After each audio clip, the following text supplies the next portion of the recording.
So Teilhard de Chardin got quoted or attributed to this quote, or you see it quite a lot in different ways, so you might find it from a different source, but it's a great word to whoever said it. We're not human beings that have occasional spiritual experiences. We're spiritual beings that have occasional human experiences. I love that. We are all about spirit. We have occasional human experiences, or like eating. That's a human experience. That's the body stuff. Okay, and that being. It's all about being, and that's a real good way to look at it. Something being means it's kind of natural to you. It's not something you do consciously, like I said earlier. It becomes a being thing. You just be. You just have spirit, a belief or attitude. Rob M. Persig, quoted earlier in the program, I'll come back to him as well. He says there's a theoretic component of man's existence which is primarily Western, and an aesthetic component of man's existence which is seen more strongly in the Orient, and that these never seem to meet. And that's important. We can talk about East and West because that is about the spirit of us as spiritual or human beings, and sometimes we get stuck too much. And I'm coming from a Western background, and I know full well that I can neglect quite a lot of my spirit because I think it's found in the East. I feel so at home in the East. I'm influenced by the Eastern practices.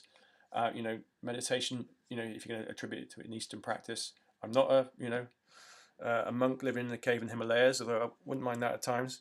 But I think it's about bringing in a bit of East and West to your life.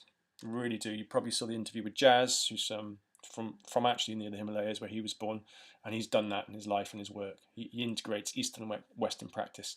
And we'll see later on why this is a secret in the mastery program, because, yes, in the West, a lot of our knowledge, take the last section around mind, has actually been erased. A lot of our literature has been erased or edited to take out some of these great things so that people can suppress and oppress us. You see that in regimes and things like that.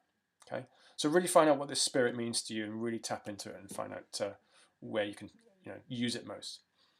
Jeff Lieberman talked about Jeff earlier in the previous sections, but great question here. What would the whole world look like if every single one of us felt complete, felt whole and interconnected? Not bad, eh? Maybe we could do away with war and famine. That would be pretty good, wouldn't it? Now, interconnected as spirit. If we're interconnected by spirit, by solidarity, by peace, by love, whatever it might be, that's where we find spirit. Okay, it often divides. We've seen that a lot. How religion divides. Okay, but we want to be interconnected. I mean, when I see religion divided, I just don't understand. People who have a belief about something, yet they have conflict over it as well. They're not really. There's no spirit there, is there? There's no spirit in a religious war. In a good sense, that's why it's there. That's why it's a volatile extraction. Right, I better move on before I get too in depth. 12 Transformational Principles of Spiritual Quotient, SQ, Zohar and Marshall, great book here, looking into our kind of spiritual self, and 12 things to actually label what they are. Because again, spirit's quite hard to label, but let's have a go at giving some words. So it's definitely about self-awareness. What are you passionate about? Number 2, vision and value led. It's certainly vision, authenticity, values led here.